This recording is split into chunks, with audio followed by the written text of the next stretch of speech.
ഇന്നത്തെ വീഡിയോയിൽ കാണിക്കാൻ പോണത് ഒരു ഡീസൽ i20 ആണ്. 2015 മോഡൽ വരുന്നത്. നിലവിൽ സിംഗിൾ ഓണർഷിപ്പിലാണ്. ഓപ്ഷൻ വരുന്നത് ആസ്റ്റയാണ്. ഏറ്റവും ടോപ്പ് എൻഡാണ് വണ്ടി വരുന്നത്.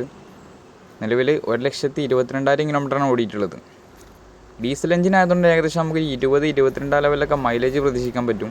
KL 29 കായംകുളം ആലപ്പുഴ രജിസ്ട്രേഷനാണ് വണ്ടി വരുന്നത്. ഇന്ത്യൻ ഭാഗം നോക്കുകയെന്നുണ്ടെങ്കിൽ നല്ല സീറ്റ് കവറൊക്കെ വണ്ടിക്ക് വരുന്നുണ്ട്. അത്യാവശ്യം നല്ല വൃത്തി തന്നെ വണ്ടി നിലവിലുള്ളത്.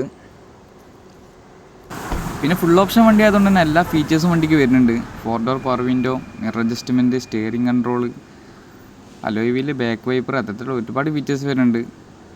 Mirror folding, company stereo, auto climate, AC features പറഞ്ഞാൽ തീരില്ല, അതിനകത്രം ഫീച്ചേഴ്സ് വരുന്ന വണ്ടിയാണ്. ടയർ ബാഗ് ഒരു ആവറേജ് ടയറേ ഉള്ളൂ. അപ്പോൾ വണ്ടിക്ക് റേറ്റ് വരുന്നത് 4,35,000 രൂപയാണ്. ഓൾമോസ്റ്റ് നമുക്കൊരു 390 വരെ വണ്ടിക്ക് ലോണും ചെയ്യാൻ പറ്റും. ബാക്കി ഡീറ്റെയിൽസ് അറിയാൻ വേണ്ടിയിട്ട് നമ്മളെ നമ്പറിൽ കോൺടാക്ട് ചെയ്താൽ മതി.